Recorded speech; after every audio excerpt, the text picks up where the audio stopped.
In the name of the one and only, we are beginning another session of the Indigo Firmament, and we are continuing on the discussion of the perception of Islam throughout history. In the last session, we discussed how Islam was perceived in the Indian subcontinent, and then we went into China and the influence of Islam or Muslims on the Chinese culture, and the role that Zheng He, the great Muslim Chinese admiral, played in propagating Islam throughout the Philippine and Indonesian archipelagos. And we also emphasized the fact that in contrasting the Turco-Mongolian culture to the north, a more warrior culture, and contrasting that with the Chinese culture to the south, where the emphasis was on creating teachers and philosophers as heroes instead of warriors.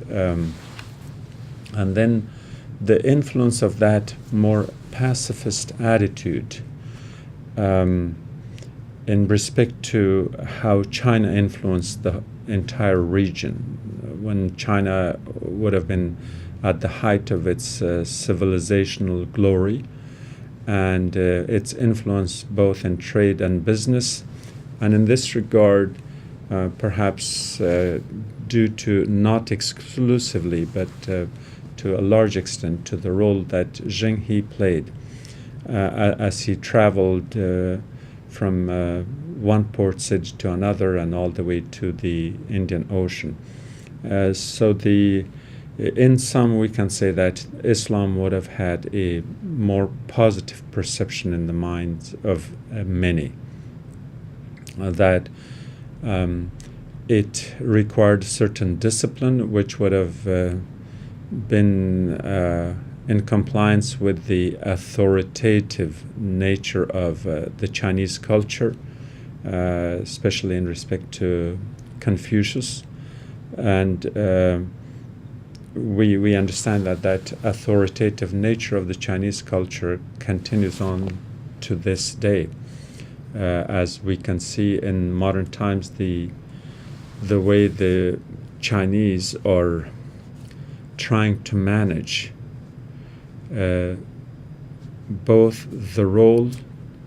the official role of the Communist Party, as China is still probably the world's only communist country. That is the role of the Communist Party as the center of authority, and the Chinese cultural view of an authoritative authority. Now, this may or may not be understood correctly in the West, because it is not necessarily undemocratic. However, it could become undemocratic if the authoritative becomes authoritarian. So that on the one hand, and then we also look at the economic growth and expansion of China in recent decades, that had consistently come up with one of the highest GDP growth,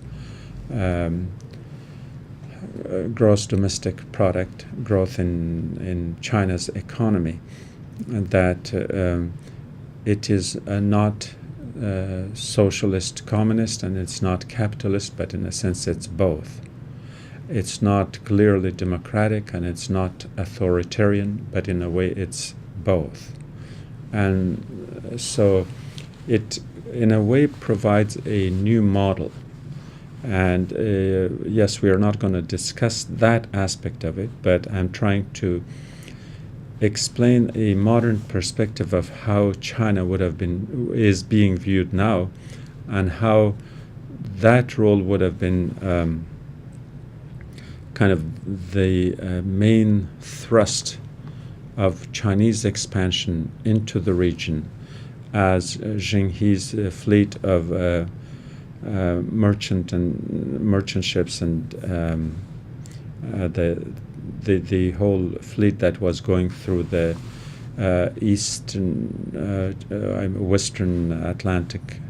the Western Pacific Ocean, the East China Sea, Malaccas, and then further down into the Indian Ocean and the coast of Africa.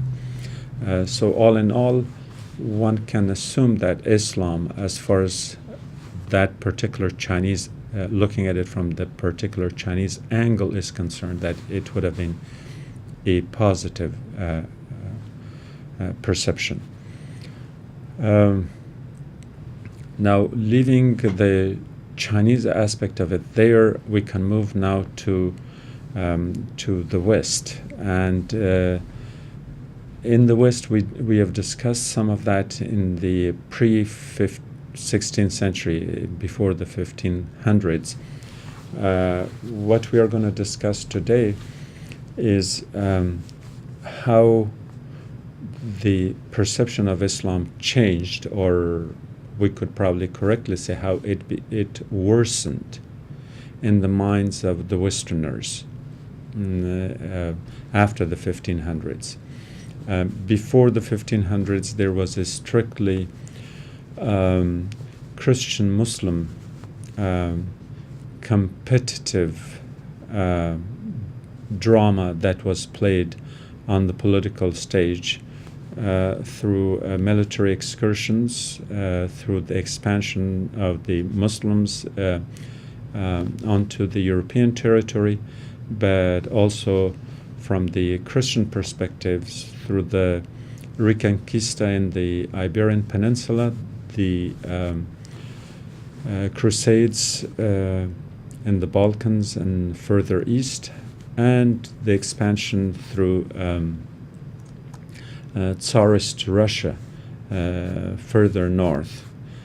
And of course, in all of those cases, Islam would have been perceived in the West, or from the Western perspective, as a negative force, as the other, as the enemy. So the negativity of it was a given. This was done both for political reasons as well as for religious reasons. As Christianity is a religion with a sense of mission to convert as many to Christianity as they can, and in some ways Muslims adopted that zeal, that sense of a purpose, the sense of a global mission, which is becoming even more so in recent times. And that puts Christianity and Islam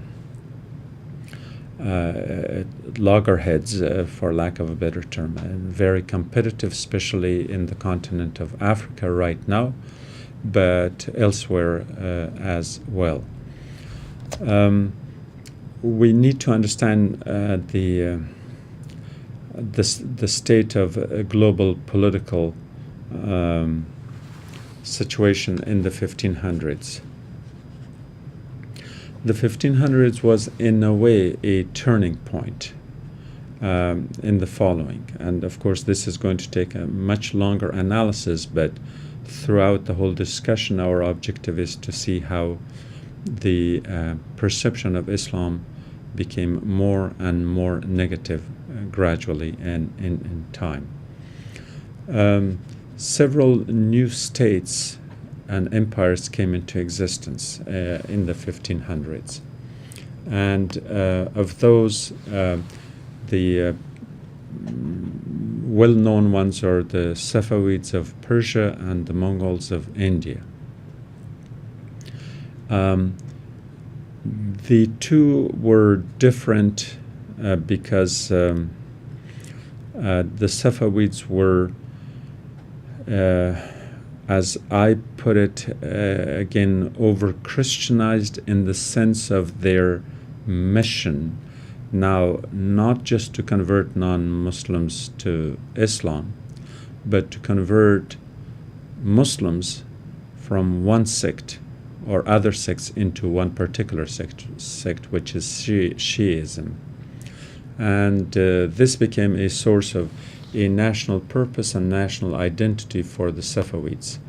The results were both negative and positive. The positive was that it created a sense of purpose for them to re-identify themselves. And when I mean themselves, it's a Turkic dynasty that attaches itself to non-Turkic, Aryanic or Iranian culture, and it adopts the culture of those that they ruled, and it champions their cause as Shiis, and it champions their cause as quote-unquote Persians or Persianate cultures.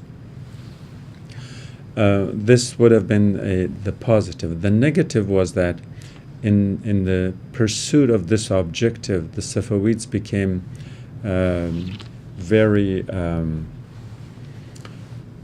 destructive, in the sense that on the one hand they entered into a very bloody competition with the Ottomans to their west, and those wars lasted for nearly a century that devastated both the Ottomans as well as the Safavids.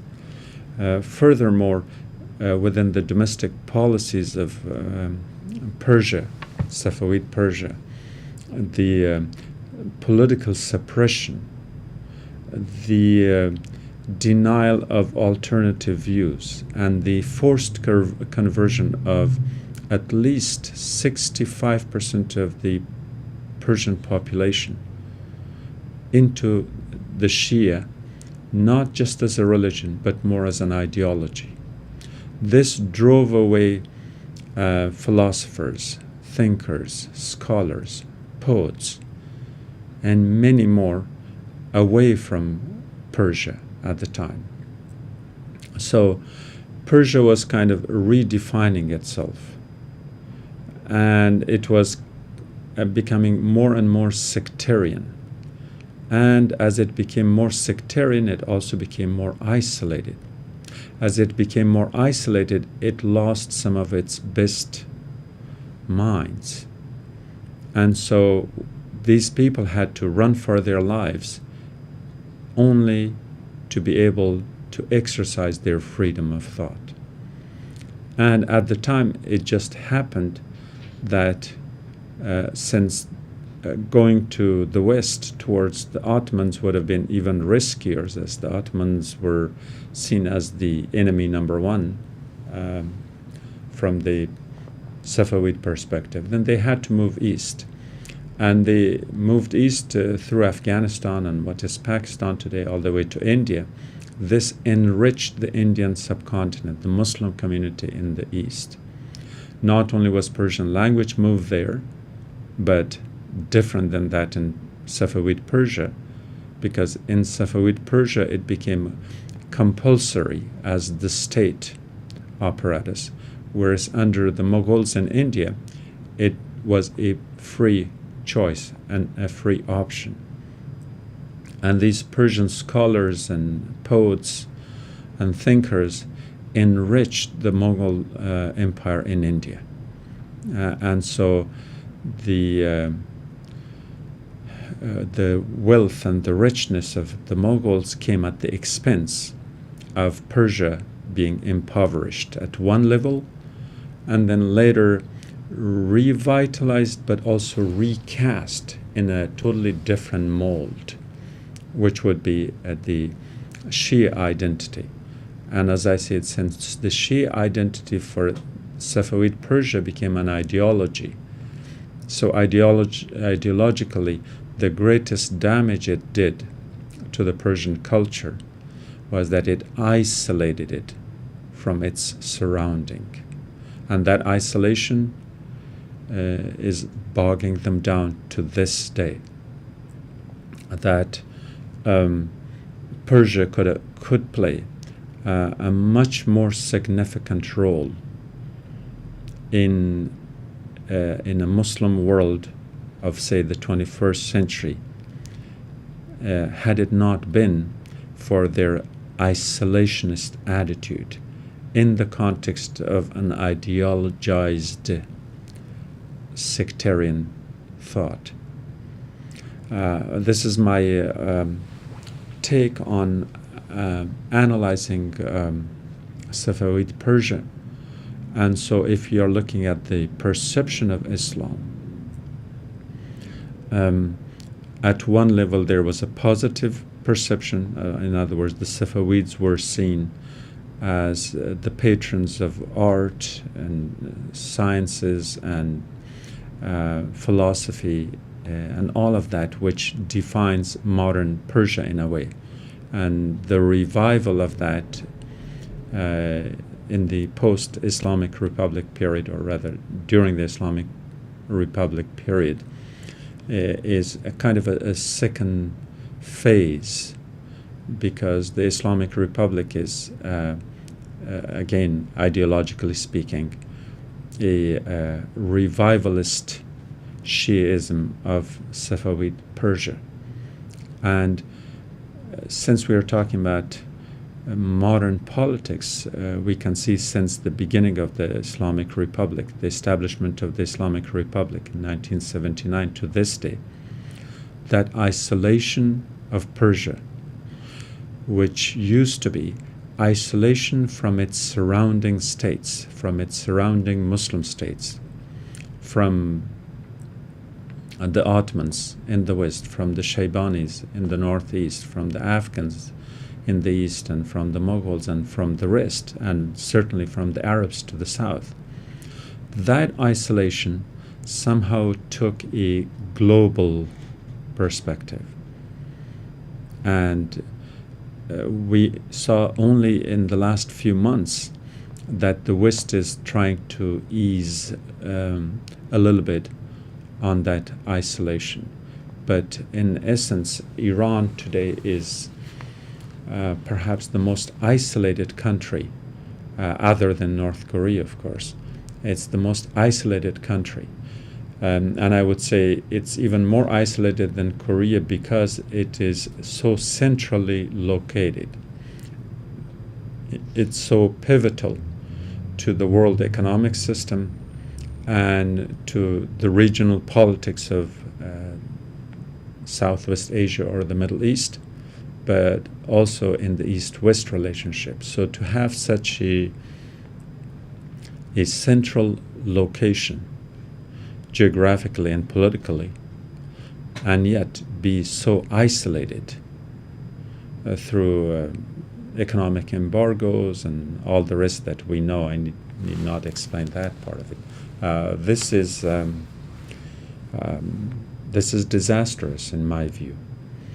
And the case of Korea could be argued, but Korea is geographically isolated aside from being political, and that's just a totally different case. So to come back then to the perception of Islam, again in the Persian context, that it was a positive from within and one of, if not outright negative, at least resentful from the outside. And that perception exists today. And as the influence of Shia Islam, and I'm talking about the Twelvers, Shia Islam of modern-day Iran, that stirs up sensitivities in the neighboring countries as well. In Afghanistan, for instance, most of the Shias of Afghanistan have come from Iran, whether it was through the forced conversion of the Hazaras during Shah Abbas's period, or through the influence or the role that the Qazilbash and others played during Ahmad Shah's reign. But predominantly the Shia identity would have that foreign, and by foreign I mean geographically foreign, side to it, and the resentment that is shown. And unfortunately, in more recent events such as the one in Ashura in Kabul a few days ago, which is shameful to say the least, should not have been happening. But kind of externalizing the root causes of the otherness at the societal level, I think can be attributed back to how this isolation in the Safawi and the second Safawi era, which is the modern Iranian Islamic Republic period, that had played a role. In Pakistan as well. You could also add Iraq to that. And so the dynamics that are at work at present are the dynamics of two extremes. One is a rather extremist attitude, although we have gotten conditioned to it and it may not appear extremist, but in the long history of Islam, there is a mainstream, and then the ideologized Shiism of Iran would appear extreme from there. On the other hand, we have against the bipolar relationship that during the Safavid was between Safavid Persia and the Ottomans, and during the period of the Islamic Republic, it is between Iran and Saudi Arabia.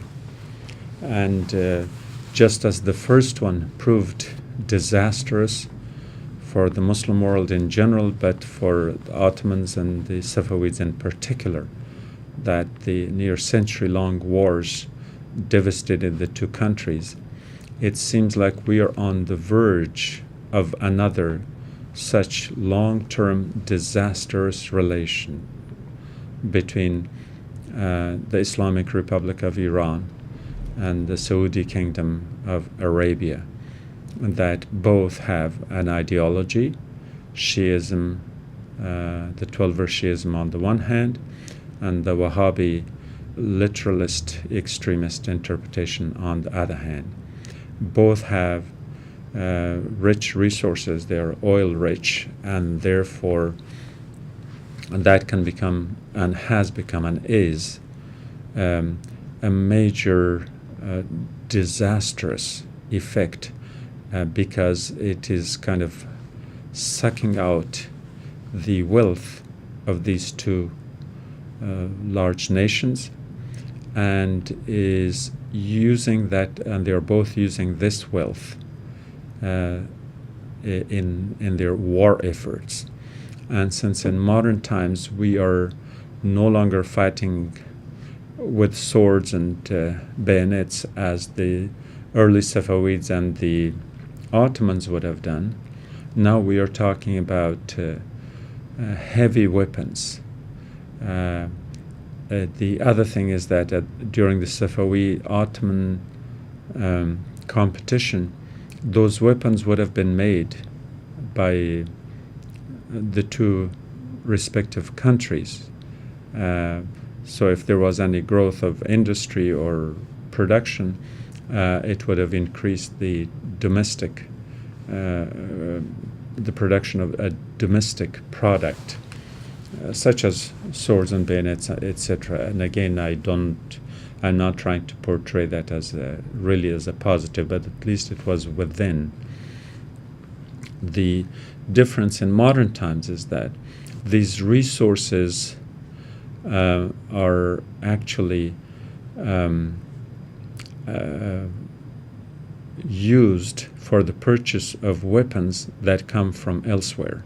These are American weapons, European-made weapons, and they buy them with tons of money, and therefore the wealth that these two countries have could have been used for the education of their people, for health, for welfare, for developing their economies further. they could have become superpowers in their own sense. They have an abundance of wealth. Instead, this wealth is used for the purchase of weapons.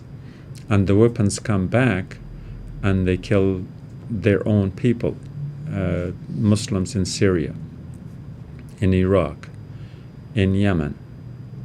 So it is destructive economically because their resources are used up on products that are totally consumable, munitions, guns, tanks, airplanes, and they become obsolete rather fast. And because any military investment, as those of you who are familiar with, whatever you expend in military warfare and in weapons, those weapons become obsolete in a rather short period of time because they produce more potent weapons, more accurate weapons, supposedly, and obviously more expensive ones. And so if your neighboring country gets them, you want to get them, and this competition is draining the resources of these two rich countries. And on the other hand, it is killing thousands of people in all of these fronts, whether it's Syria, Iraq, Afghanistan, parts of Pakistan, Yemen, Somalia, and so on. The other effect is that the very few, maybe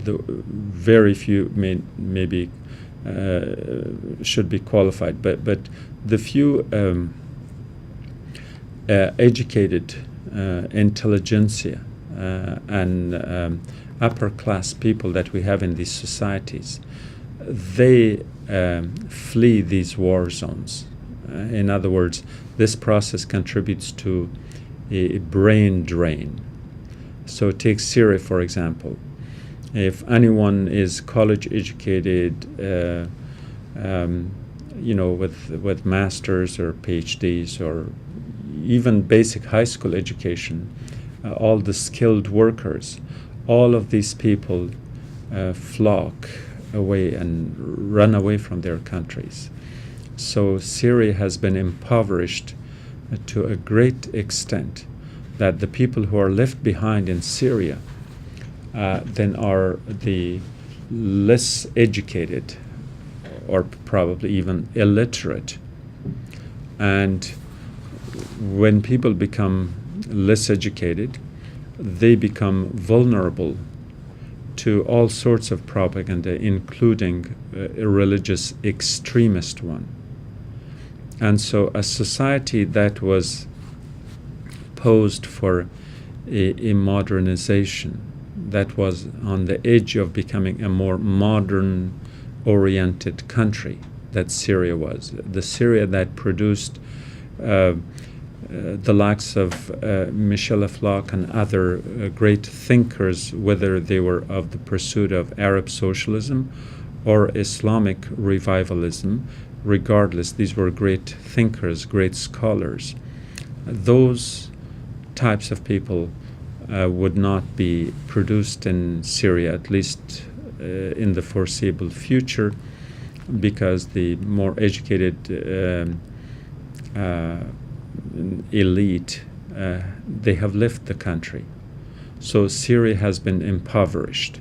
Now, to sum up the whole effect of what is going on and how this has evolved, is that the Muslim countries that were only lagging behind Europe, but they were on their way to become more modern or just to modernize in one way or another, they are falling behind several steps in a day. And by day I don't mean 24 hours. So what happened is that the resources of the Muslim lands are depleted. Some of these rich countries are operating on a negative budget, on a budget deficit. The budget that was supposed to have been spent on education, health, welfare, development, building in economic infrastructure, that is spent on weapons. And then weapons are turned on each other.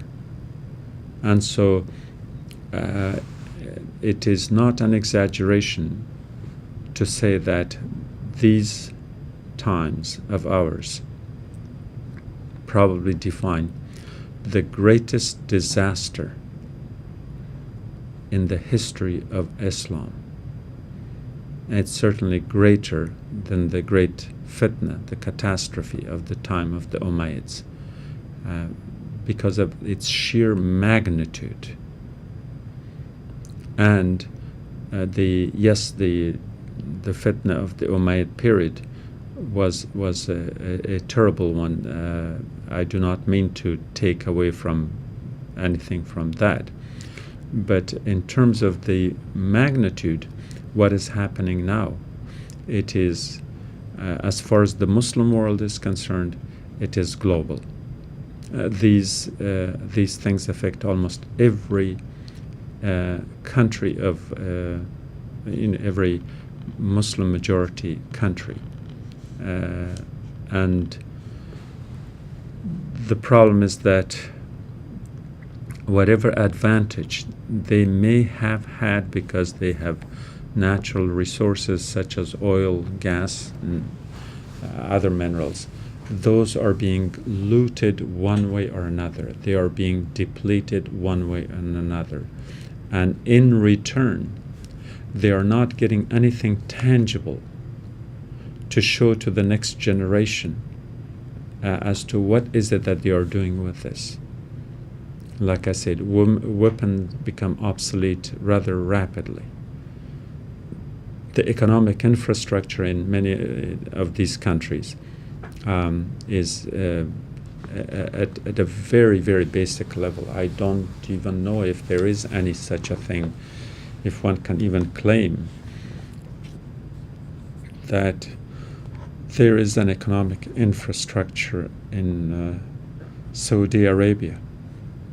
Yes, the oil production is called an industry, but it doesn't produce anything. It only extracts natural resources that is used primarily to fuel the progress of Western economies and to halt and harness progress in the Muslim lands. You could say pretty much the same for Iran, that yes, it may have somewhat more advanced economic system than Saudi Arabia, but the embargoes have made a big dent on that as well. So to sum up this segment of the Islamic perception, as I said, it is becoming more and more negative, and progressively more negative in more recent times, partly because of what is happening in the Muslim world itself, and partly because of the involvement by the West. And speaking of the West, we can then also assess that aspect perhaps in this segment or maybe in the next one as to how that changed. But let me also talk about the Ottomans. The Ottoman Empire is one of the longest reigning empires in human history, back from the 1200s to the early part of the 20th century. It was built on a notion of a newly culturally adopted identity that the Turkic nomad tribes that moved from Mongolia to Central Asia through Afghanistan and Persia into Anatolia finally formed a state, and the state gradually grew stronger and it expanded at the expense of both the states around Anatolia, but eventually also in the Balkans. And at a time it did become the superpower, especially in the European context. And since its expansion came at the expense of other European states, primarily in Eastern Europe, the Balkans, across the Black Sea towards Russia, in the Caucasus, and into Arabia, the Fertile Crescent and the Arabian Peninsula, on to Egypt and North Africa. And therefore the Turks were able to turn the Mediterranean into what has been called by some as the Muslim lake. Now, their influence there would have been in respect to Piri Reis, for instance, who was this great Ottoman map maker. I don't think that's the correct term, but he was drawing maps, including those of the Western Hemisphere, that may have been leaked to the earlier explorers. That's a whole other area that we can talk about. But Piri Reis was very instrumental in that, because what eventually led to the Age of Discovery perhaps could not have happened without the use of having reliable maps that Piri Reis did, and also the concept of gridded maps that somehow reduced total reliance on positioning ships vis-a-vis the North Star, the Polaris. You could probably correctly call that the GPS element in that. So that was a positive thing there. In terms of science and technology, the Ottomans continued on what I refer to as the civilizational heritage of Islam that had started centuries earlier, and they continued on. So in that respect, it was very positive.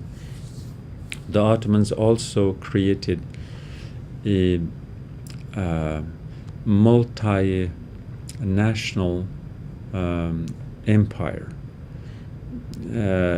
I would not call it federal, because in the federal, the central state takes the role of an administrator, but in the system that the Ottomans had was that each nation was recognized in its individuality, in its national, ethnic, religious character, and in its national religious identity, and therefore it allowed for, say, the Armenians to be Armenians, and the Greeks to be Greeks, and the Bosnians to be Bosnians, and the Serbs to be Serbs. This was a very distinct and a very positive development in governance. I'm speaking globally here, because the trend before that was that anytime an empire expanded and annexed a neighboring state and territory, they wanted them to basically convert in every way possible.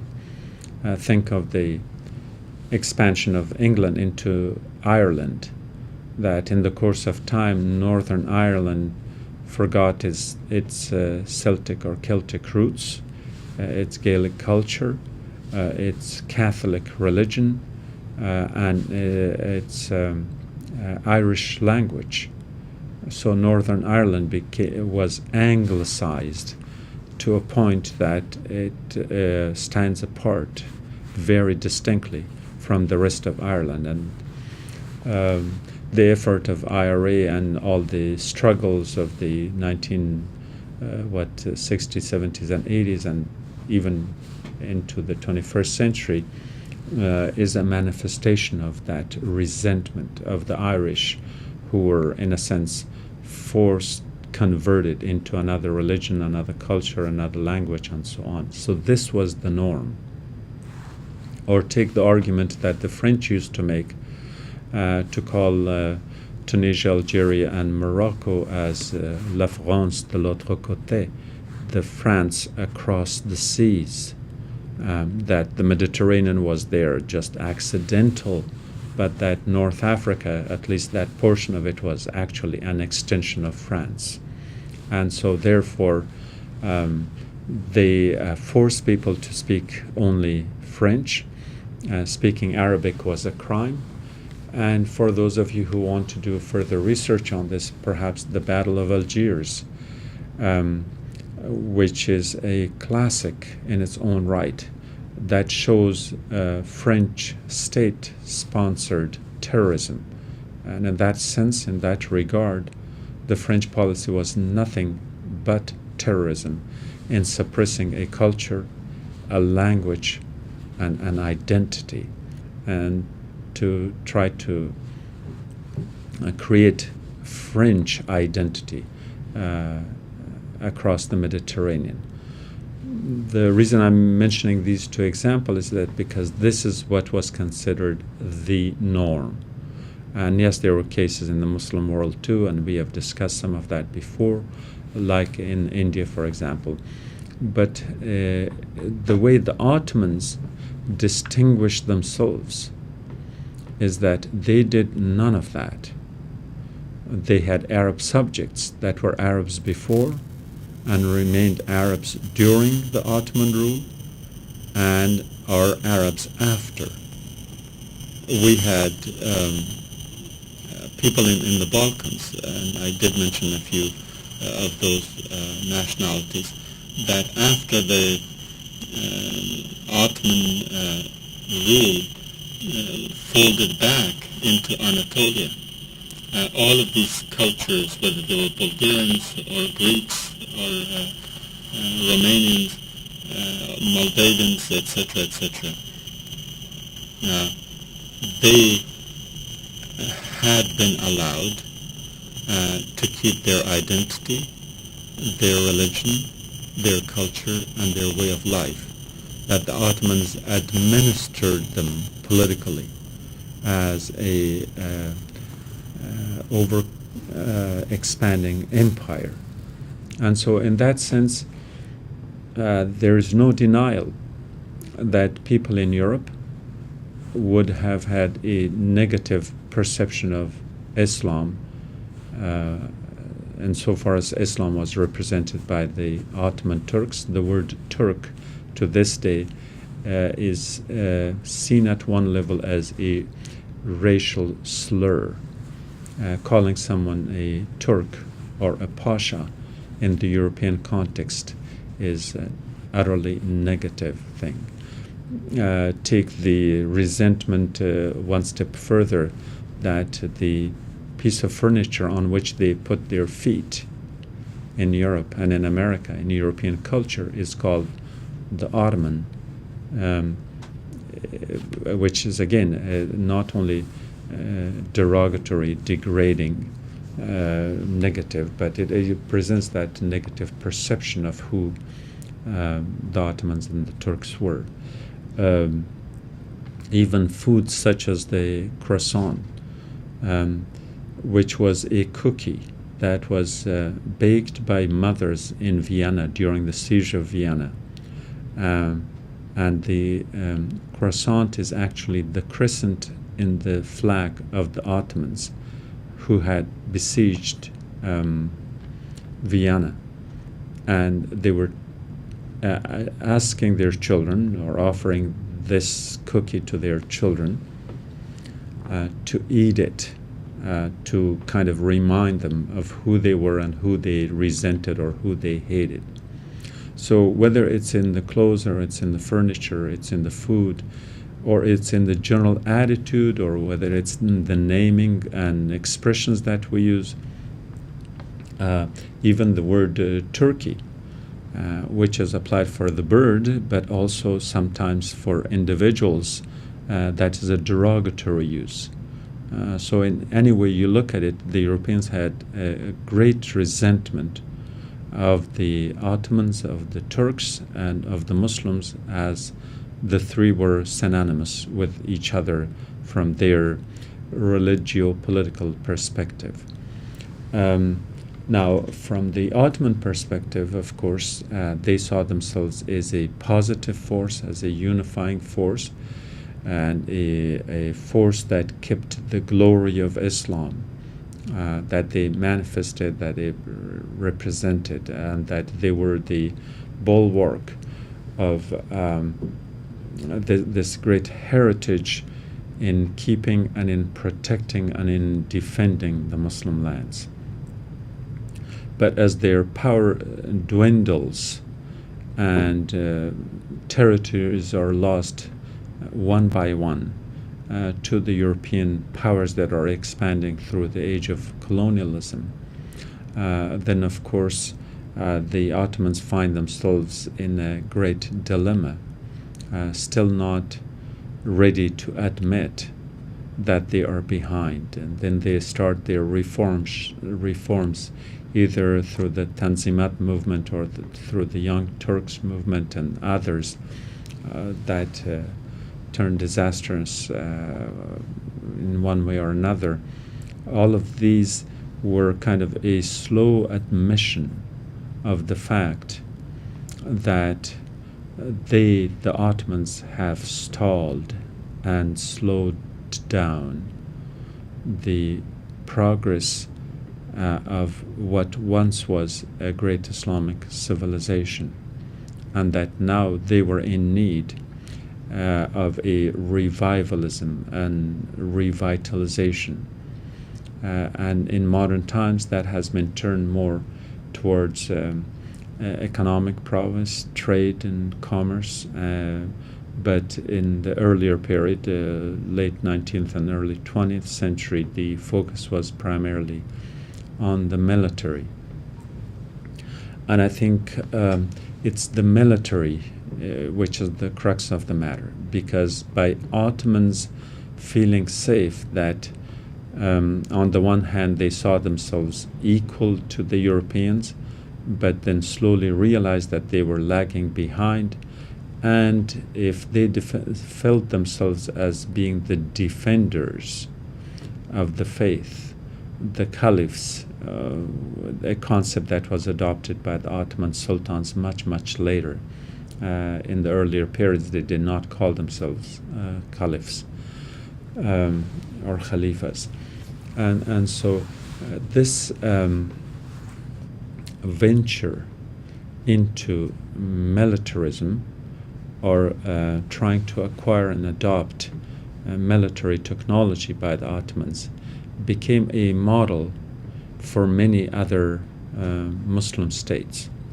And the result was perhaps one of the other great disasters. There is no shortage of disasters in this regard. The result was that Muslims felt that because they had this defensive attitude, because they felt threatened, it was easily justifiable to use that threatened position of each of the Muslim states, and therefore try to prepare themselves, equipped themselves, and armed themselves with means and medium that were not their own making. In other words, that was the beginning of how Muslim states allowed to have more and more military importation of military weaponry and war machines from the West. The result, even up to now, is that the military took up the lion's share of the resources of the Muslim lands. And therefore, as I was making the early argument in the case of the Umayyads, in the case of the Saudis, it wasn't much different than the case of the rest of the Muslim lands, where dictators after dictators popped up. And where did these dictators come? Generally from the military. What rank? Colonels, generals, whatever. And so the military, by the very fact that they are disciplinarian, have to be authoritarian, and that does not work with the concept of democracy. And since these became mainly military dictatorships around the Muslim world, not very different from the situation in Latin America and some African countries, by the way. So then the West found the Achilles heel of the third world, and that was that yes, they are importing weapons from the West to defend themselves against the West, and the West manipulated that by supporting these dictators and supporting them against their own people. And so in a way, the reason the rest of the world, especially in the Muslim world, there's not much democracy, because that democracy has been denied to them, to the people in the Muslim lands, not just by the military dictators, but also by the West, because no Western country has supported any democracy in Muslim lands. That will take us to a totally different argument. But to stay within this topic, let me elaborate on the claim I just made, is that it's dictators that feel insecure in their own skin, to use this expression. So if you feel insecure even from within your own people who have not elected you, you will be defending against your own people by the use of weapons.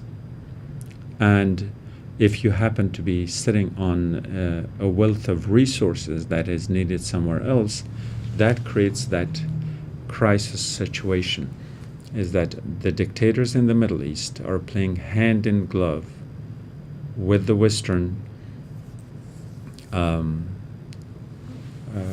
producers of heavy weapons, and that the resources of the Muslim lands are traded for weapons that are made in the West. The weapons make dictators more secure, but at the same time more aggressive. That results in many of the wars that are being fought around the Muslim world. And let me stop this discussion here. Needless to say that as far as the perception of Islam was concerned, during this period, Muslims would have been perceived increasingly more negative to a point that we have now reached probably its lowest point, as Islam has become the least popular religion from a propagandistic point of view in the world. Yet again, that would require another discussion to which we can go at some later point. But for now, I leave you with that thought as the perception of Islam had become negative, and we will take up this topic in another program. Have a nice day.